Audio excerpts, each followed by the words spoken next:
Thank you very much for clicking to watch this video.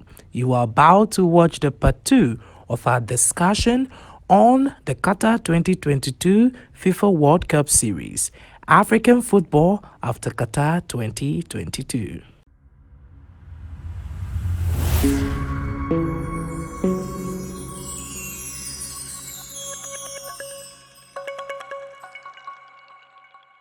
Coming to your question, I want to stay with you. Let's talk about being on corruption and mismanagement. Let's talk about how we can invest in the right places as Africa, as a continent. We've mentioned about learning from each other, helping each other in terms of preparations, but how are we going to prepare for the next World Cup and make sure that we are able to make it economically viable for Africans and also the huge African diaspora population in North America? Yeah, excellent question. I think, me personally, I have a problem with that whole rule or policy of so-called non-government interferences with internal football associations or activities when we have a whole sports ministry which is correlated with the Ghana or any football association to be able to deliver or exchange resources. So that's already interference right there, in terms of interacting with each other or whatnot. And the reason why I'm saying I don't like that rule is because what it has been able to produce is it's a scapegoat within the accountability system. So these FAs have become independent bodies, and it's almost like they become 10 God institutions of themselves, you know what I mean? And they don't really have an oversight outside of FIFA. And FIFA don't like to interfere in countries of activities unless you literally breaking the FIFA rule completely. And I think these guys have found ways and means to utilize resources in their favor without giving credibility to the institutions. There's no accountability from an upper level oversight system, and they've been able to utilize these channels of loopholes to just continue to maximize their special interests.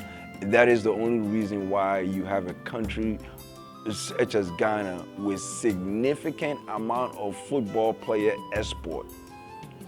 Okay, big player export system is, literally Ghana is the second most exporting nation of soccer players in Africa next to Nigeria. And Nigeria has 200 million Why people. are we always part of the highest exporters when it comes to resources? Because look, in gold, in cocoa, we export it all.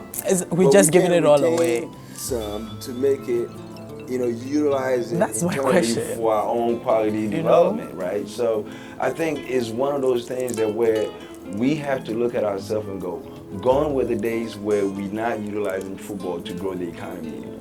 It's now a real business. It's not just passion and love anymore. It's a business, and you guys are costing us money. Yeah. So let's kick out the people who have a track record of not yielding the proper results if we are to be respected and recognized and grow the industry beyond just special interests.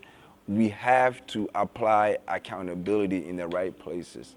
We have to apply responsibility and integrity in the right places, and it would change this country's way of international interaction with soccer. I think we see the real benefit. So I think accountability, responsibility, but embedded within the mechanisms which are so-called institutions will really impact the Africans in a way where it can recruit the right talent. You cannot tell me this kid can play and you're telling his father to pay the FA before they can play. Mbappe's father confirmed that he wanted his son to play for Cameroon, exactly. but they wanted to charge his son. The boy is 23 years old right now, making history for your colonial master. This is ludicrous, right? we have so many of these players like that because these Africans continue to see football as just a special But don't interest. you think poverty is the reason for What is poverty when a person involved in a corruption has $2 million house? because they don't seem to get enough. And he $2 doesn't million know where he's going to house get after it from all. again. I mean, You know?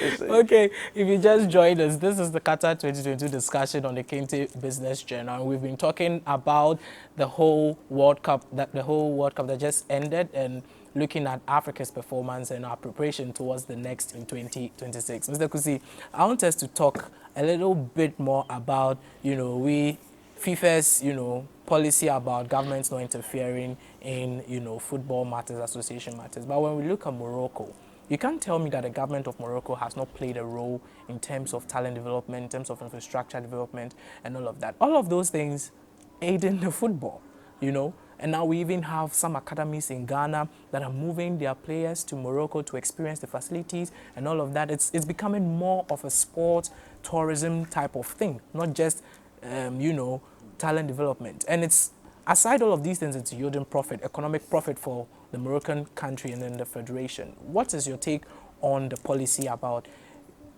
governments not interfering in football or association business? Yeah, well, thank you once again. I have a problem, and somebody might help me. I don't get it, Nana, and I don't understand. You qualify for the Cup of Nations or World Cup, right? I give you money for qualification. I give you everything. Now I want to, I want the exchange. You explain how you spend the money. Then the FIFA, somebody come from a different body and say, no, you have no right to do it. That is the problem I have. When the team qualify for the World Cup, the government give the team money, right? But FIFA also does give teams, national association stipends. So you when want it to tell me comes that to it's the FIFA who give everybody's money? The money the FIFA give to the Ghana, how much do you earn? When about, let's say 20 million, right? How much money did No, it's not up to 20 million. It's there you go. About so 10.5 million. If I give you this, and you let me know that you're going to bring this, I'm expecting this from you. So when you come back and this thing is not with you, what will I do? Yeah, you have to question him. Good. But when you go to question the person, they say, no, this thing come here and say, no, you have no right to question this. I'm the body in charge of this. This is what brings a lot of corruption into our system. Look at what the Moroccans have done. Yeah. Right now, they are role model in Africa. Exactly. We're supposed to go to this point a long time ago. That's true. It shouldn't be now. Yeah. You know what I'm saying?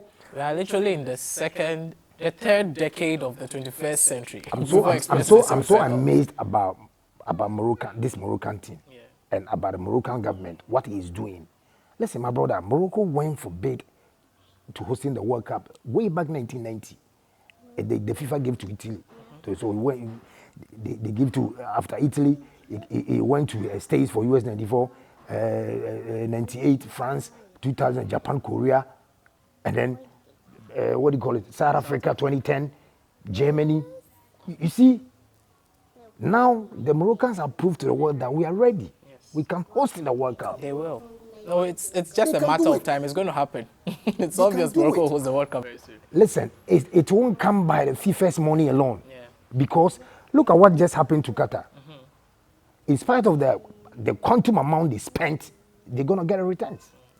They'll get a lot of profit out of it. You can't host the World Cup and lose. Yeah.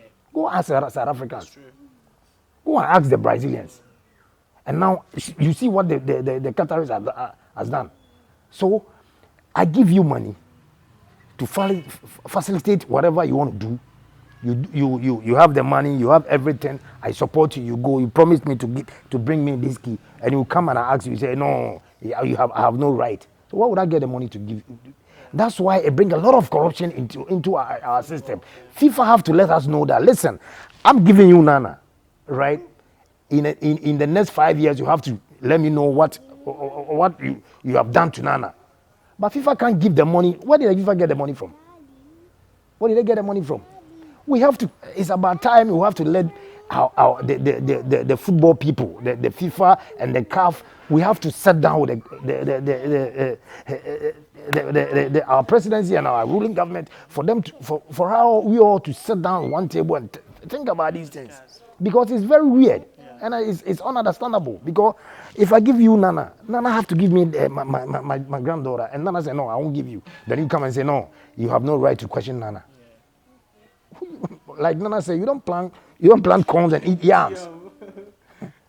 So if you go by this thing, we will always go and come back the same way. But look at what the Moroccan has done.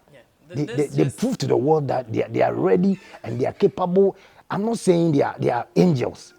You might find one or two is not good going on. Like Hakim Ziyech didn't want to play for Moroccan national team. They changed the coach. He accepted. Look at what he played his heart out. He let the whole world know that I'm ready. Because when the efficiency is there, you could see anything. So unless we all agree that, listen, the government has given you this amount of money, what do you expect the government to expect from you? You can't say, I give you money and you have no right to question me how I spend the money, and then you go and come the same way. My brother, if you look at from 26, we qualify our maiden edition till now, just calculate the amount of money the government has put in and has spent. This is off record, but when I was reviewing the interview Nana had with NYA Nana Yawan Ponsa, he made a statement that as soon as Ghana qualified for the World Cup and the association heads tasted the World Cup, it's more of like an Adam and Eve story. We've tasted the fruits of the World Cup. Look at how sweet it is, the benefits and all of that. It became more like just qualifying for the World Cup to get money. That's how it seemed. So I think we need to go beyond that mindset, because right now Ghanaians are not satisfied with just qualifying the World Cup. We've been there 4 times. Go by Adam and Eve issue. They have the child. So what comes out with it? They have isn't it?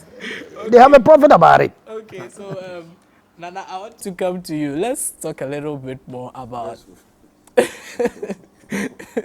I know that Adam and Eve stories. It's funny. They didn't lose. They got a child. You got to born something out of this damn investment. We've been there 4 times, so we need to see profits. Okay, so Nana, let's wrap up a little bit on this segment. Let's talk about what the next host nation, US, Canada, and Mexico, can take from Qatar in terms of organization. Oh my goodness. I mean, you can't compare the 2 countries because Qatar is even smaller than a state in the US Right. alone. So Exactly. So it's talking like about lesson is going to be huge. US just has to be humble. That is what I was saying that Qatar has thrown a lot of challenge to the big nations. Exactly. The so-called big nations. They have put them a lot of pressure. And I want to bring this point, within just the US alone, in Canada and Mexico, the cities that were to host the World Cup, were confirmed. But within the US, a lot of states were bidding to host these games. And because of how huge the tournament is going to be, most of the states will not even get a lot of, or more than 3 games in their city. So there was a lot of competition. Just hosting a group stage game had to go with bidding processes. Most of these cities had to bid, and people were questioning, why is New York not part of the host cities? People were questioning, why is Washington, D.C., the capital, not part of the host cities and all of that. So we want to know how the U.S. themselves can put themselves together, looking at, let me say, their ego in terms of their size, and how are they going to come together to learn from what Qatar has done? Or is there anything to... I think every World Cup has an opportunity to be unique in its own way. And I think that is the opportunity that a host nation gets, is to create your own unique identity to be able to match or be greater than the last World Cup. And I think US, Canada, and Mexico that's 3 different unique, you know what I mean? Like, that's 3 unique identities, and cultures, and I think they have an opportunity to really present something that could also become a standout, in the World Cup, in a way where it might wow us, as we say in the States, it might be in a position where everybody be like, oh my goodness, we did not expect this. And I think we are yet to see, but definitely Qatar has set the bar at a level where you know, it was unexpected from a small country to be able to do what it did.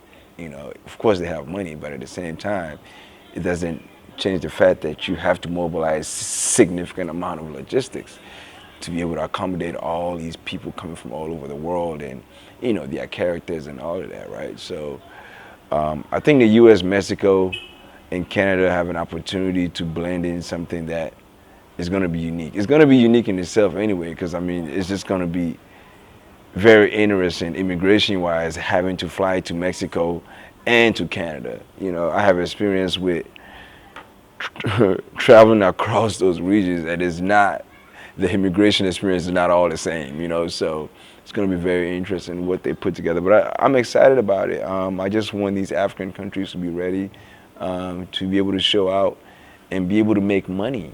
You know, it's an opportunity where these African countries, a lot of the times, outside of the so-called executives making money, the general football industry in their respective countries, they don't make any money. You know, so, you know. So I would say it's more recreational than business. Yeah, it's an opportunity for them to really restructure their environment to accommodate the revenue potential of the World Cups, you know. Yeah. Okay, so we'll be wrapping up very shortly. Before we do that, I want us to revisit our predictions before the World Cup. Thomas is not here with us. I want to start with myself. I want to be humble enough to start with myself. So I failed woefully in terms of predictions, and I predicted that we were going to have. I was bold enough not to mention Ghana, so at least I'm safe on that. I predicted that we're going to have Senegal go into the semi-final. I mentioned Tunisia. I also mentioned England and then Brazil, but you know, I have eaten my humble pie. The only team that came close was Brazil, but you know, they were knocked out by Croatia. So that is it. Mr. Kusi, you also mentioned Belgium. I remember. How far? Let me say thank you once again. I said, listen, if you guys, I think you guys owe me. You have to pay me. Yeah, we need to pay you. Oh, you guys owe me. You have to pay me, Nana. I don't remember agreeing about money. No, it's not about money aspect. It's about what you said is true. You said pay. I'm talking He money. mentioned South Korea. He mentioned Qatar. No, I didn't mention Qatar. You let me.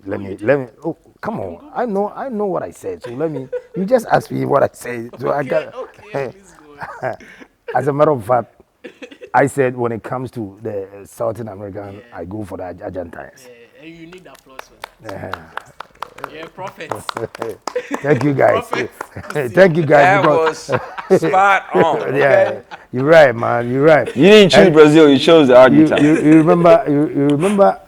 Somebody said German machine, right? This time around, they didn't bring the machine. They Brought the ties. No, they brought the BM.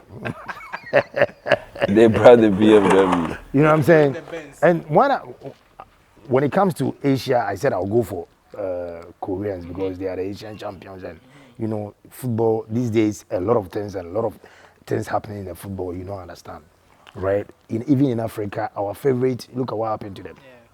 Morocco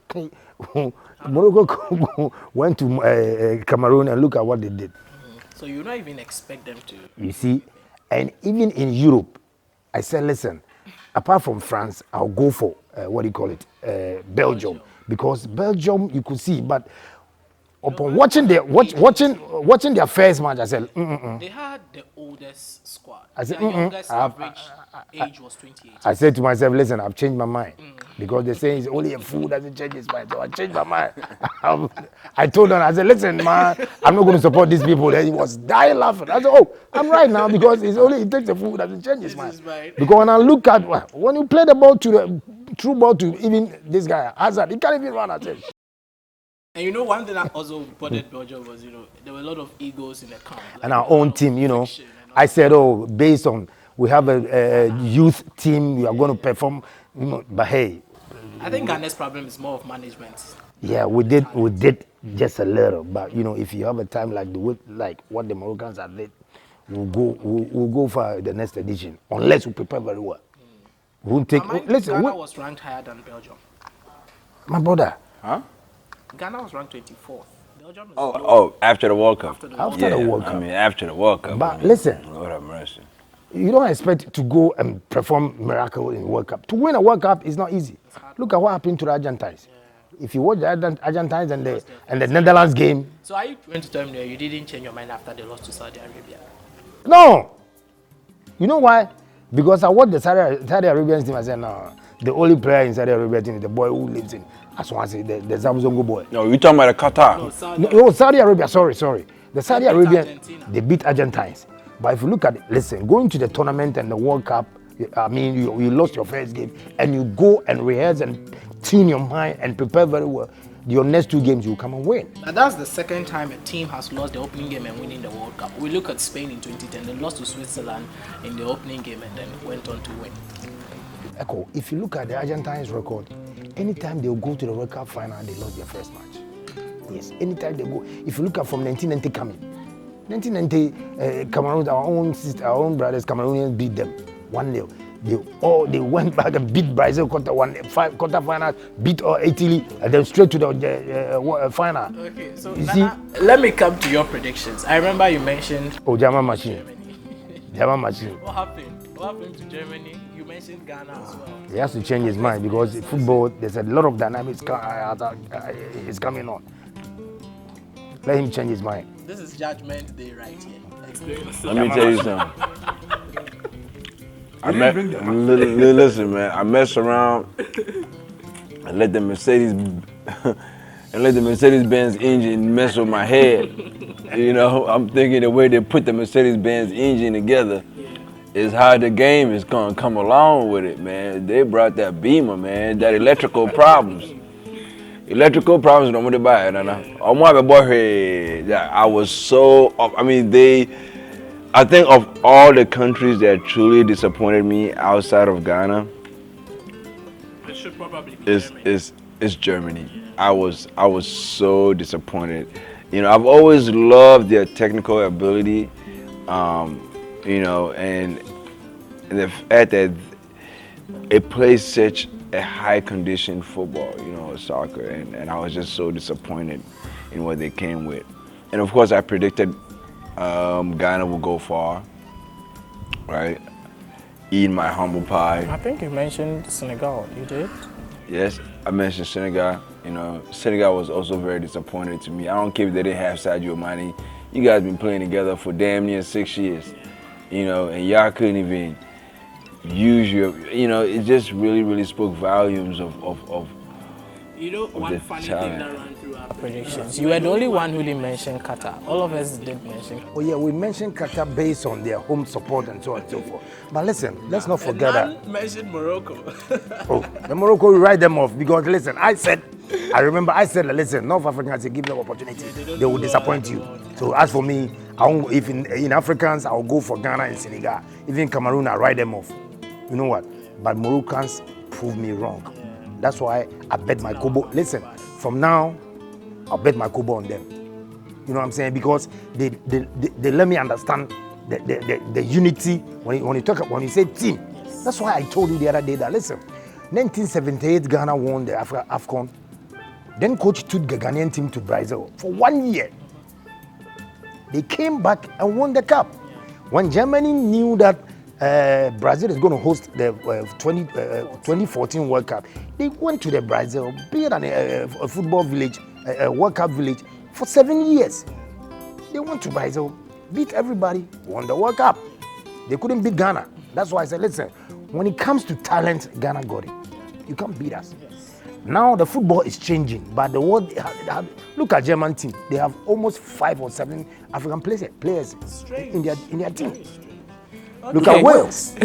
Look at. Sorry, my brother. Look at Denmark. Yeah. I was shocked. The Denmark. Scandinavian. They have Africans. I said, wow.